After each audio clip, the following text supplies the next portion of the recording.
Hello, welcome to this week's edition of WCS Sports Connection. Man, I feel like I'm fixing to go through the roof because my co-host right now is pumped up. We've got 3 teams left in the playoffs, Tate.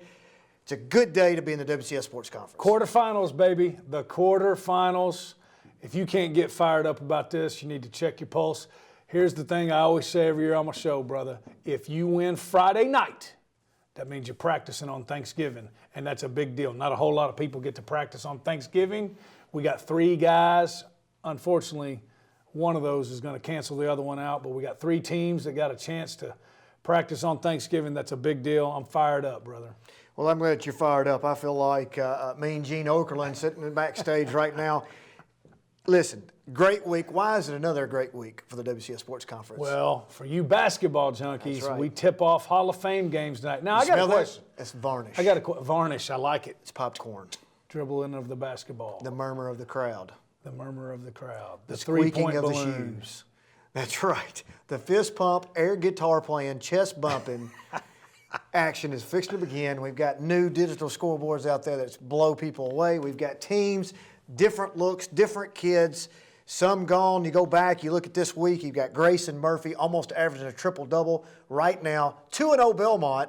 He's beat tearing MTSU. it up. John Carter of Navy midshipman played Maryland on TV the other night. He missed a double-double by 2 points, 8 points. I saw where didn't 12 Jenny rebounds. Roy have 6 points, 6 rebounds, 6 assists? That's correct. Boom, boom, boom. Our kids are everywhere right now, and they are playing tremendous. They are some serious next-level players. What are you about to say? Well, I hate to pick a scab, and I hate to totally derail this show, but I'm going to do it. The other night, I was flying solo. All my family was on going different places, and I bumped into Coach Greg Shirley and Coach Vince Carter. They were eating dinner, and unsolicited, Coach Shirley said, "Hey, I've been meaning to tell you, but your all-WCS team would have slaughtered Dr. Qualls' all-WCS team." I said, "Coach, you don't know what that means to me, but please don't tell him that because that will cause." All right, so we've got to make it happen. We've got to make it happen. So and you're going to coach the team, and I'm going to coach the team. That's coming from a guy who does it. You're going to coach. I'm going to coach. We're going to take that team. We're going to find us a Saturday. We're going to find us a floor. These guys are all going to be in. What a fundraiser! Man, would it not be ever? But what I was going to tell you had to play too? What I was going to tell you is I'm getting in shape, man. I'm getting in shape. I'd be a rebounder and a kicker-outer. Hey, what I was going to tell you is, and they're 2 of your favorite schools, but early report back from Coach Shirley on Saturday. Big win for the Bruins over the NBA by about 20 and beat the champions of the world, Brentwood Academy, by 2. So look out. Bruins are looking strong in the preseason. Hashtag Brew wins. There's a reason that they were preseason picked number 1 by the coaches poll. I get that. Which I love. That. I don't know why we haven't done this before. It just hit me and I sent out an email. I came up with a survey form, sent it out. Man, it's pretty neat to see how everybody stacks up, what the thought processes are of the coaches at this point in time. There hadn't been a game played, and you look at that list, that preseason picks, if you will. Bruins number 1. Also getting first place votes, Franklin. Also getting first place vote, Centennial. So right now that's the 1, 2, 3. Put them in a bag, shake it up. Obviously, Brentwood with more first place votes than the rest. So we're going to put them at 1. I think Franklin had 2, and Centennial had 1. So I mean, and you can't vote for yourself, correct? You can't vote for yourself. So there's first, second, third, right there. And then you look at the bottom half as well. You've got, Ravenwood and Summit on the lower half. Page, I think, came in 4th or 5th in that little pick. So it's interesting to see how this will play out over the year, how close they were actually on their picks. On the girls' side, Ravenwood, to no surprise, Jazz Harmon coming back, Mariska Harris. Ravenwood Lady Raptors sitting in first.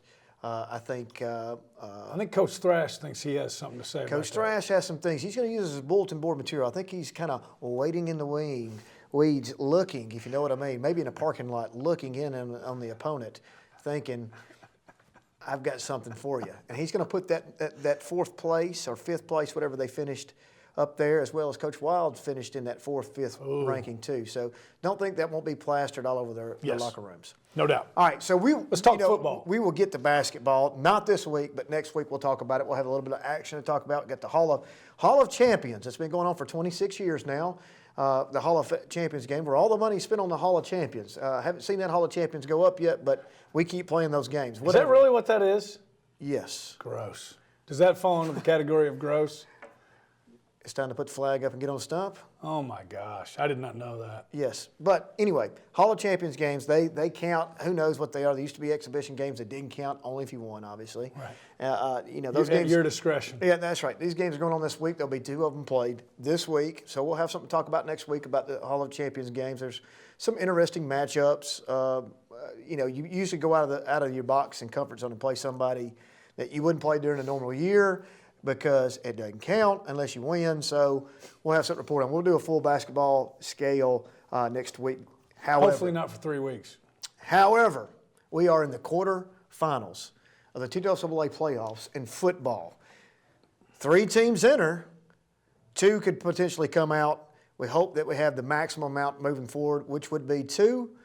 But no, we know right off the bat that somebody is going to be eliminated with the Battle of the Woods Part 2. But before we do that, let's talk about what happened last week. Brentwood 27, Independence 24, double overtime shootout. There was just an unbelievable game. They had them dead numerous times. Independence came just fighting back, clawing back at that lead, got themselves, they were down 14 at one time, maybe even 17 at one point, fought their way back into the game, got it into overtime, scored first. Brentwood answered the bell, double overtime.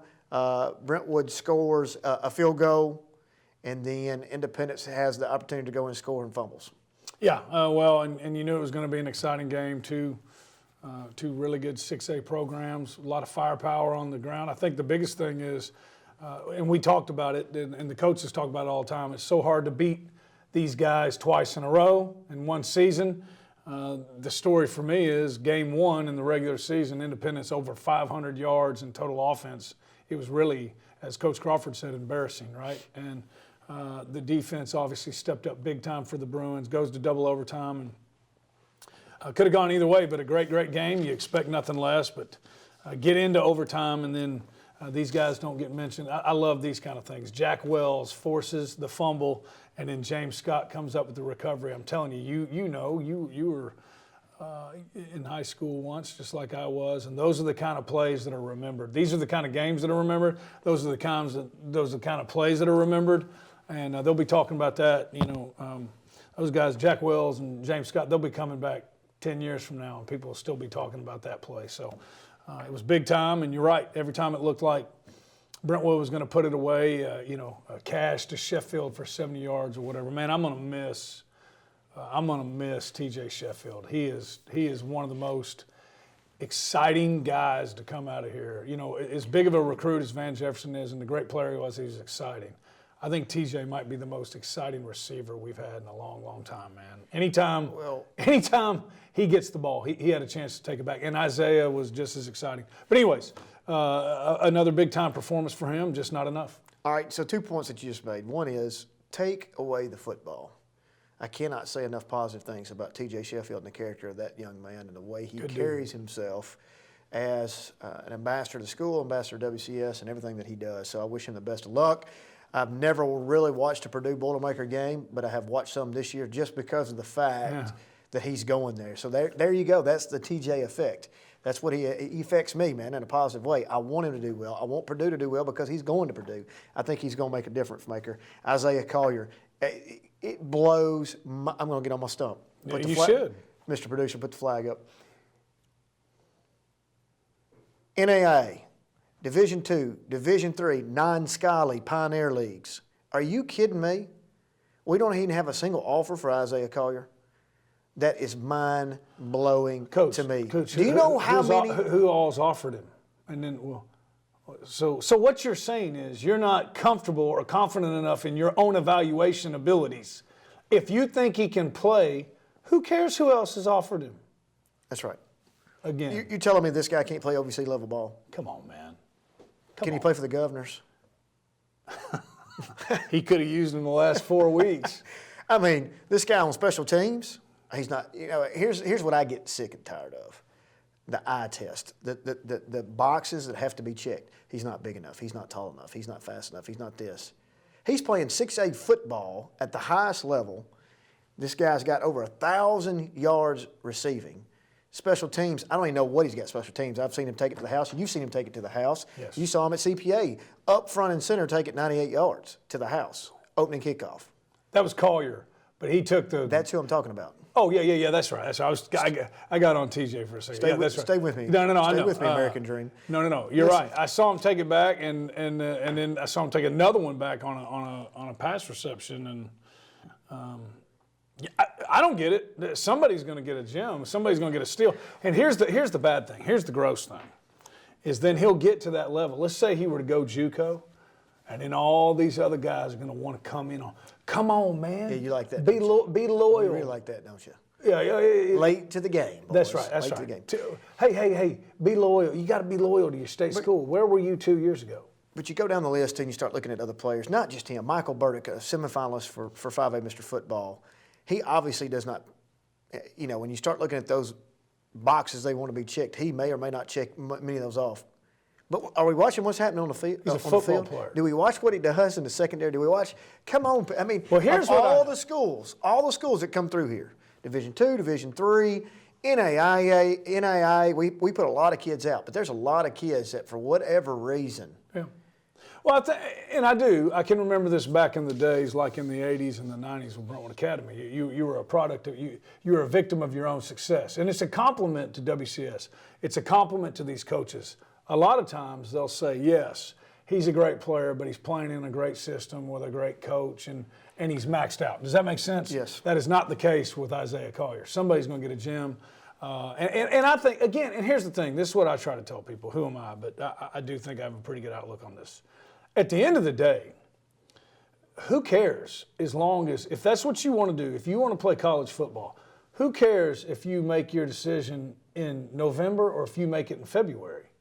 You know what I'm saying? We still got a lot of time left. There's going to be some things trickle down. I think it's going to work out for the young man. Someone's going to get a steal. What I know is this. He's torching these schools that are offering these DBs. He's torching them. So what does that say? Anyways, I love him. I think he's great. I hate to see this career come to an end for these guys, but what a great season it was. But back to the game, Brentwood, we've talked about it all year. Once you were a sophomore, but now we're 12 games in. Cade Granzow, the growth of him as a quarterback. He had 182 passing yards, 82 rushing yards, and 3 touchdowns. He's not a sophomore anymore. He's playing at a really high level, and I think he gives them a chance anytime they get in the game to win. And then my man been talking about all week, Tabor Miller, field goal kicker. How many points they win by? Kicked the game-winning field goal in been solid double overtime. I don't even think he played as a freshman. Well, you look at these numbers. Let's talk about the Mr. Football on the 6A level. TJ Sheffield obviously is a finalist.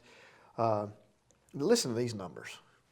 2,024 all-purpose yards, 21 touchdowns. That's where I got off on Carl. I thought you were going to his stats. But 2,024 all-purpose yards. Now, not only that, 21 touchdowns, the stat sheet's not going to show what he did on defense. The stat sheet's not going to show how opposing teams refused to kick and squib and did all the other things to keep the ball out of his hands on special teams. It's pretty remarkable. I think he's got a legitimate shot. Let's just hope they get his name right this time. They call the right person. For the second week in a row, Brentwood's going to be in the marquee matchup. I mean, the game last week was arguably, the Cane Ridge, Ravenwood in the mid-state. Those are some great matchups for us. I think this game had a little bit more oomph to it, if you will, because it is a WCS game. There were some other exterior factors going into this game. That's going to pay off dividends, I believe, coming in this week against Ravenwood. This is what they want. Coach Daniels would want nothing more than this thing to be played at a 20,000-seat arena and have it filled, along with me. Don't get me wrong. Be pretty neat. And I think this would be, if there's ever a game for a neutral site, this is it. But it's at Brentwood. It's on the turf. And it should be. They won the region. Right. No doubt. They earned it. And they earned it. The crowd, the environment, we can sit here and spend a whole show on the Battle of the Woods, but you could not draw this up any better for what they want. I think it's in a minute favor of Ravenwood for numerous reasons. We'll get into those reasons for just a minute. One is this environment. I think that Matt Daniels loves this environment. I think the Raptors thrive in this environment. Not that the Brentwood Bruins do not. And I think that Coach Crawford knows that if there ever was a rematch, the way that first game went down, that's something he would have liked to avoid, as would any coach. You don't want to have to play and beat somebody twice. Just like I'm sure, other than he wanted to keep playing, just like Independence and Coach Blade wasn't looking forward to playing Brentwood again. It's so tough to beat these guys twice, any of them in the same round. So yeah, you're right. I mean, it's the pressure's definitely, it's on both of them, but Brentwood got the win earlier, so I guess there's a little bit more pressure on them. But yeah, you're right. It's just tough to do. I don't know why. You were a coach. Maybe you can put your finger on it, but all you got to do is, if you watch sports, it's hard to beat some if the teams are even or close. If somebody came in and these two teams are as even as they can possibly get. You ready for the stat? Listen to this little nugget, a little playoff nugget for you. 2018 to 2008, last 10 years, Brentwood High School, 255 total points, 23 points per game, 6 wins. Ravenwood, 161 total points, 14.6 points per game, 5 wins in the Battle of the Woods matchups. There are a couple shutouts in there early on in Ravenwood's career. So let's take the exterior, the outliers out of this deal. Let's look at the real data. Last 5 years, Brentwood High School 119, 23.8 points per game, 2 wins. Ravenwood 138, 27.6 points per game, 3 wins. That's about as even as it gets. Now, my question back to you is, if you're coming into this situation with even teams, what side of the ball would you rather coach on? Would you rather coach on the team that won the first matchup or lost the first matchup? I'd rather coach on the side of the ball that won and has home field advantage. Again, what is it, a 5-minute drive? But that's where I'd rather be. But hey, we're going to line up. I'm going to disagree with you. We're going to beat them again. Okay, yeah, that's a whole lot. That's easy to sell. That's going to be my message. Except a bunch of. I guarantee you that's going to be Coach Crawford's message. A bunch of. Hey, I'm just telling you, Dr. Qualls was on a TV show saying that you're an underdog because you won the first one. I ain't buying it. That's going to be the message. Now, I'm going to say this before I get into my spiel. I know you do. If anybody can sell it, it's him. That dude can sell it. But on the other side, hey, man, ain't nothing to say, boys. You need a flat bill. Ain't nothing to say. That bell's sitting right there. It's ready to be rung. We've been waiting since week 5. Week 5. To ring it. And you know what? It's okay. We'll lose that war, that battle, to win the war. Because you know what? We're going to put them home. And we're going to wave to them as we beat them on their own field.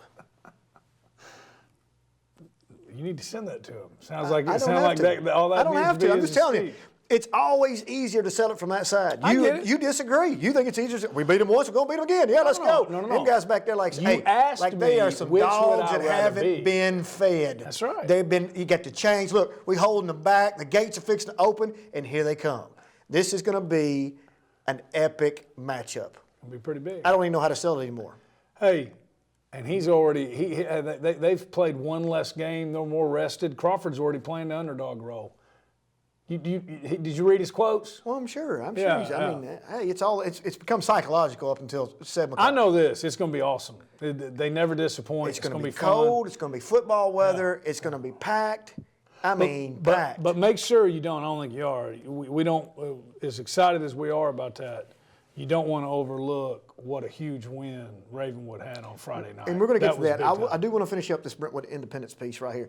This is the most important to me. This is why I love Coach Crawford. I love the way he coaches. I love his team. I love the way they buy into the system. You know why? Because it's not a me guys. It's not an I guys. It's a bunch of we guys. Why is that? Granzow, how many targets did he throw to all year long? Been consistent between 5 and 7 wide receivers. No difference this game. 5 receivers got action. Avery Williams led the way. 7 catches, 61 yards. People are like, well, that's no big deal, 61 yards. But you know what?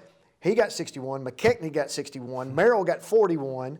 I mean, they're spreading the wealth, and none of those guys are mad, and that's what makes it so important. I was at the game. They go 5 wide. He's in the shotgun, right? So what does that do? And this is interesting. They keep a lot of the defenses on their toes. We're going to dink and duck up under the coverage. But you watch how Granzow plays. He picks his lanes.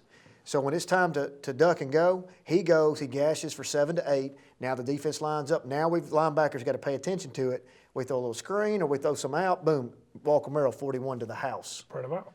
That's why, I mean, that is good football. He was doing a good job. He almost took the Independence blueprint and beat him with it. You see my point? Sure. But the defense on the other side, the way they played defense against Independence was interesting. It just, they never could get in the flow. They never could. They disguised a lot of double coverages and rolling safety overs. They'd keep him middle, then roll, and then make Cash have to throw a precise, throw. It was just, they did a really, really good job. I think a lot of people overlook the coaching abilities of these guys we have, man. I mean, they're tremendous. I mean, you're talking about a chess match between Scott Blade, offensive mind, Ron Crawford, defense. You're talking about just as good as it gets. This week, you got another offensive-minded guy. I don't know if I called Crawford defensive-minded, but he always plays that good, hard-nosed defense, so it's going to be interesting to go. But 5 receivers getting action. Well, and if you hear him talk about it, he says, we want to be balanced. Well, what you just said is balanced. That's what that is. They're balanced. And then you spread them out. You don't know where it's going to go, and you got a quarterback who can run like that, and he's confident now and experienced. And well, he always had the athletic ability. Speaking of running quarterbacks, you fixing to see the running quarterback this week. Garcia is he's a dude, isn't he? He plays just like the name of the cat that played for the 49ers. There ain't much difference, right? Pretty good. I'm telling you, he gets out there and he goes. So a lot of people are shocked. Ravenwood beat Cane Ridge. I told you they were going to win. I thought they'd win a little bit more than what they did. But it doesn't matter. As long as it's 1 point, they're moving on. They win with 5.1 seconds left. Garcia to Mason for the touchdown to go ahead and go up by 7. The score was 43-36. Against a undefeated Cane Ridge team, all right, who had been to the Clinic Bowl the year before. No. See, you're discrediting them. No. I'm pumping up how big of a win this was. It is a big win. I think strength of schedule pays the dividends of this. They played a pretty tough strength of schedule. Okay. Maybe I'm just not giving enough credit. Cane Ridge was a great team. They are a great team. They are a great team. He's done a phenomenal job over the last. And he's a good coach. Over the last 5 years. Hey. Since I've been over here, Cane Ridge is that. Well, look at what he did last year. He's been the thorn in the side for us. Right. He really has, and he's done a great job. Yeah. So I think a great team. I think they've got a Mr. Football finalist, 6A football finalist. He's got 2,000 yards too, I think. He went over 2,000 yards in the game. That's right. They got a great quarterback in Corey Andrews. My point being, this was a really good football team. It was on their place. Their field is not real fun this time of year. A lot of things going against them. And Ravenwood, they've been waiting for this game all year long because the way it ended in the second round last year. Oh, really? So they're circled to count. Yeah, that's right. Really? This is different teams. Oh, okay. Yeah, okay. Different teams. Right. Point being is because they want to beat Cane Ridge more than they want to beat Brentwood. If you weren't at the game, you don't know this. You mentioned 46. What was it? 43-36. Yes. They scored 20. They had to win. Ravenwood had to score 29 points in the fourth quarter. It's against a dang good football team. They got tired, conditioning, right? Staying with it, believing. They scored 36 points in the last 15 minutes. In the last 15 minutes of the game, how many, you know what that means? Hashtag Raptor Fast. In the last 15 minutes of the game, they had 450 total offensive yards. When Matt told me that, I was like, that's unbelievable. That's a typo. 450 yards. Okay, now you're talking about your boy Brian Garcia. Now, he needed everybody around him to do that. 11 for 21. That's not that great, right? Completion percentage-wise. That is, against, in my opinion, a really good defense. I know, but I'm just messing with you. A really good defense. 11 for 21, 220 yards, 5 touchdowns passing, 1 touchdown rushing. 6 touchdowns. He accounted for all 6 touchdowns. One number sticks out to me. And he hit a 2-point conversion if Garcia's listed to Holmes. Very important number. He only had 1 interception. No, that's no big deal. And that's hard against that team. I'm going to tell you right now, and I put it in my write-up, I really, truly believe a block punt, a block field goal, a fumble, or an interception, some type of defensive turnover, right, is going to be the difference maker in the Battle of the Woods. Well, you go back the past 2 years in this game, and it usually is. You cannot make a mistake in this game and expect to come out winning. That's right. And you were talking about the chess match earlier. That's what's so cool about guys like Crawford and Blade and Daniel. No, but it really becomes a chess match in the second game because you got to film, right? I mean, you got to. I guess it's not film anymore, but you got the game tape, whatever we call it. What is that called? Digital file, whatever. Digital file. So they've got this on each other. And it's going to be really fun to watch. But and in talking about balance, this was fun. At the beginning of the season, you heard Coach Daniels talking about William Bain a lot. He got hurt. He's back. Now he and Tony Rice are a 1-2 combo, and there was a great 1-2 combo at Cane Ridge rushing. Well, how about this? Tony Rice, 115 rushing yards. William Bain, 84 rushing yards, 99 yards receiving on 2 receptions. One of them was for 92 yards. Here's the point of that. Cane Ridge can fly. They can fly. William Bain took that joker 92 yards, didn't nobody catch him. It was awesome. Can you tell I'm pumped up? One thing that sticks out to me, Bain, Holmes, Mason, Rice, Coleman, all Raptor fast receiving core with 20 or more yards receiving. You notice anything about that? You see anybody with 10 receptions, 9 receptions? That's right. That's the balance. Spread the wealth. And we're still playing. Spread the wealth. Just win, Spread the baby. lanes. Let Garcia do his thing. Let him go get about 12 yards and a 6-yard slide, get up, and let's do it again. He's Bill Whittemore-ish, man. I'm telling you, this dude, their player, I cannot, can you tell that we like these two teams? I cannot express enough this game's going to be awesome. It's going to be awesome. I mean, in the 5 years I've been here, this might be the best game that we've had. There's some big time games. We've always wanted this. This week. We've always wanted this, but it's the first opportunity because Brentwood was on that 5A level when Ravenwood won it at 6A year. And, we got to the semis that one year to go to Cookeville between Brentwood and Indy. So the Battle of the Woods in a elimination game. Yeah, it's going to be fun. First one. This will be it. And you better get there early. Fairview. We didn't forget about you guys. Coach Hughes. I don't want to talk about them. I don't want to jinx what's going on out there because a lot of things, the stars, the moons, everything are aligning for Fairview right now. Everybody went into this preseason, into the playoffs. Who's going to be in Cookeville in that lower half of the bracket? Pearl Cone.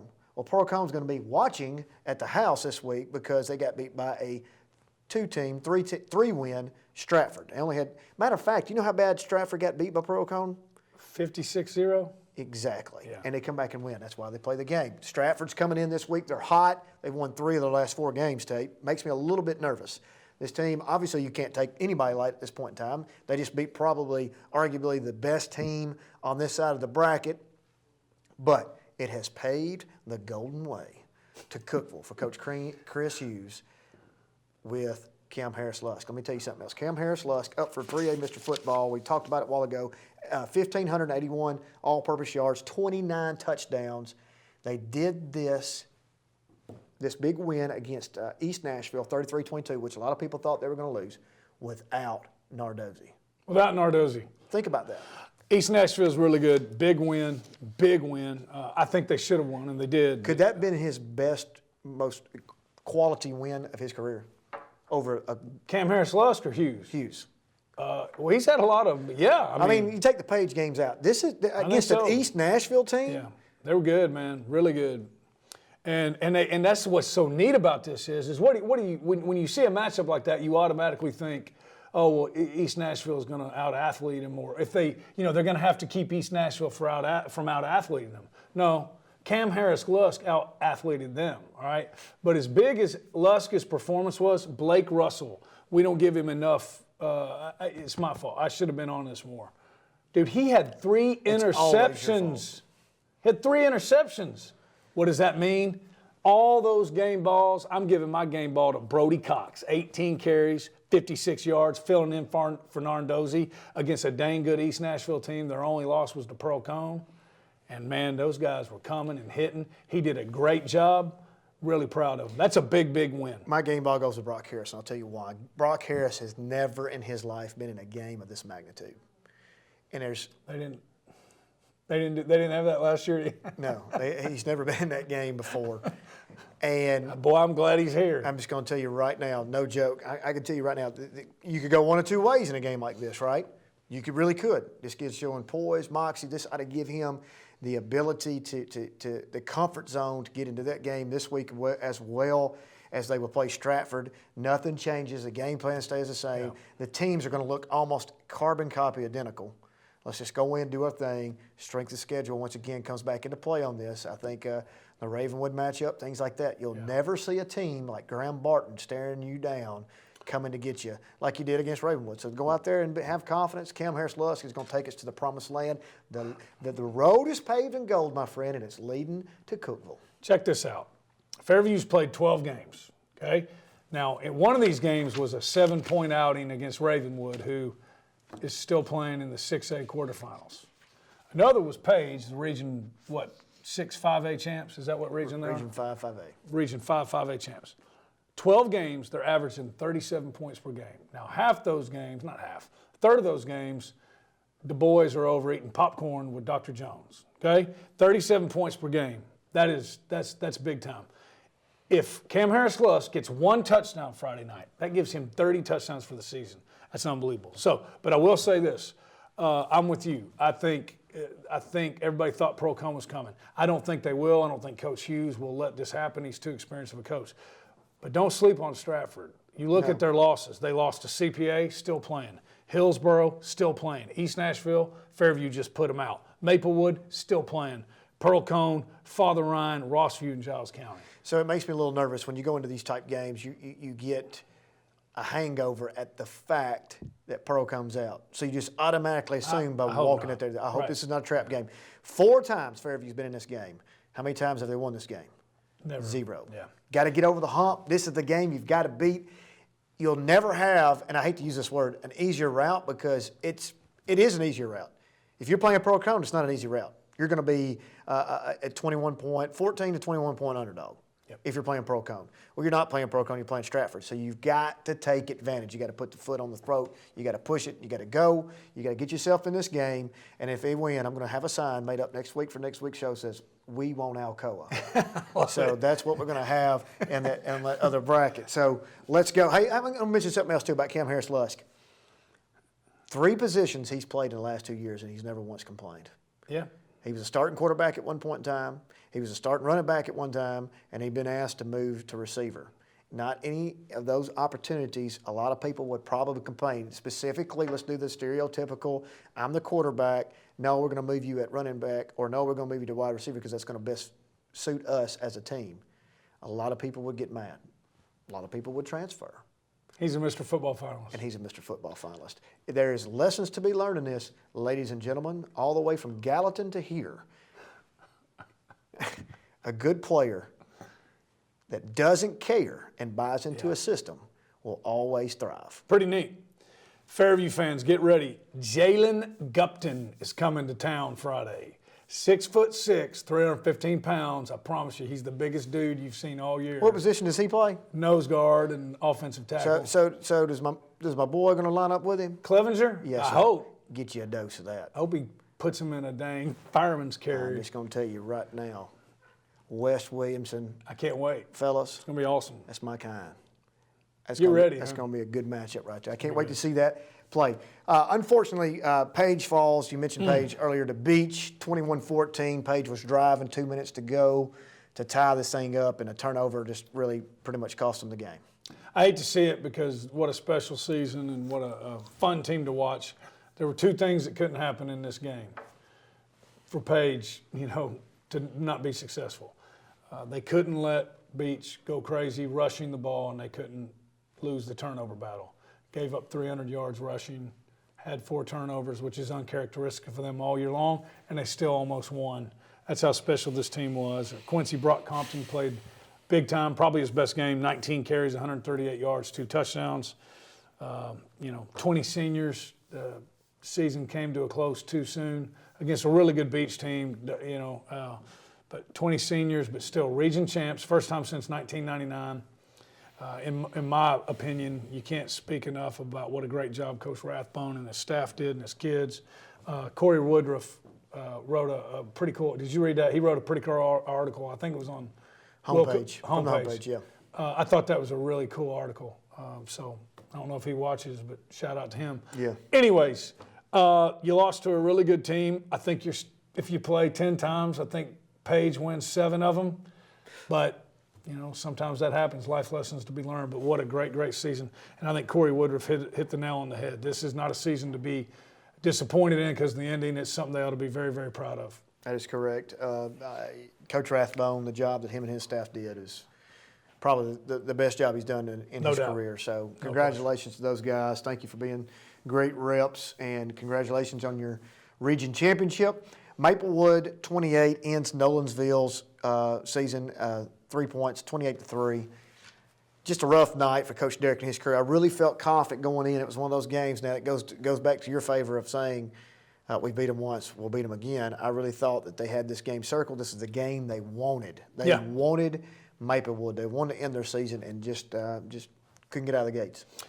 Well, they've got one of the best quarterbacks in the state at any division, and Bobo Hodges, who is a Mr. Football finalist. Yeah.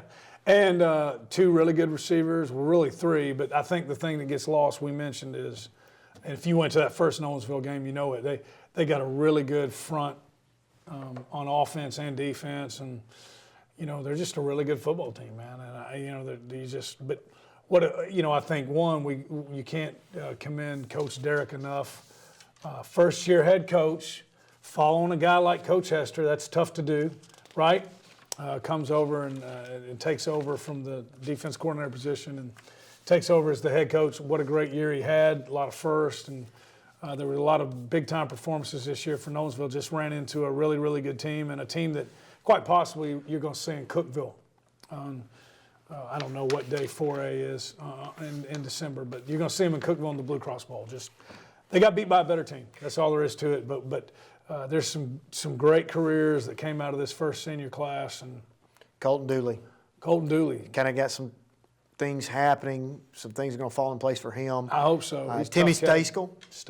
Timmy Stayskull got his first offer from ETSU this week. I saw that. That was great. Awesome. So, and aren't they leading the SoCon? I think they are. I think so. So I mean, Kutrus a senior. Yes. Big time 2-way player. So they're going to have some guys going to be the first ever to sign with somebody, which is pretty neat. Pioneers. So, all right. We got just a little bit of time left. Let's go through the brackets real quick. A little bracketology from yourself. Okay, we're going to do some pick'ems real quick. 1A bracket for those that care. For our friends down in the Marshall County region, Cornersville has not been scored on in 11 straight ball games. They're getting scored on this week. They're getting scored on. That is a given. Huntington, Eric Swinson all the way out in Huntington. They're practicing on that turf field out there. Their new turf field this year out there with this inclement weather. Is it enough for Swinson to get over the hump with Cornersville? Man, I don't think so. I thought I slept on Cornersville last year. Thought Huntington was going to beat them in their 10-0 record and all that. Cornersville went down there and took care of business. I think Cornersville gets them again. I agree. I mean, Brewston, Hollow Rock, and that strength of schedule out there in West, that's shaky at best. Riverside, Waverly, 2 very specifically Riverside to make it this far and beat the almighty Lewis County Panthers. I mean, I'm very shocked that Parsons Riverside's sitting there. Parsons Waverly beats Riverside, air attack by Waverly Tigers. I hate to say it, and boy, it is a bad feeling. But getting popcorn city'd into flipping quarterfinals ain't no good. But that's probably getting ready to happen to Parsons Riverside. It's close. Same thing. All right. Stratford Fairview. Come on. Right now, the line is set at 13, minus 13 Fairview. I think that's a little high. I think Stratford covers that. But the Jackets win. The Jackets are going to win, but yes, they're going to have to fight now. Stratford's not as bad. Don't let the record fool you, but Fairview wins. Interesting matchup. Tullahoma Maplewood, the redo Part 2. I think that Tullahoma's got this game circled, but I think Maplewood's a little too much. I do too. This is the one game I think weather could affect, but I'm going to go with, I think Bobo Hodges is too good. Springfield Northside, my man Dusty's beating Northside. Book it. I'm a Dusty Big Wilson Cat, fan. Big Cat, Beach. Fat Cat. Beach Hillsboro, quick. I hate to say it, man. Hard to believe, but I think Hillsboro beats Hillsboro's in. Oakland, Mount Juliet. Mount Juliet gets their first loss, and last it could be but not ugly. least, Battle Woods 2. Who gets the winner? Whitehaven, Germantown. Oh, Whitehaven. Who wins the Battle of the Woods 2? Just like Independence, Brentwood, hard to beat them twice. I got to go with the Raptors. Oh, man. I know the Raptors don't like it. Coach Daniels says, please don't ever pick us again. It's for the simple fact it's hard to beat them twice. Who you got? You just jinked them. No, we're going off there. It's time running out. Thanks for joining us. We'll see you next time.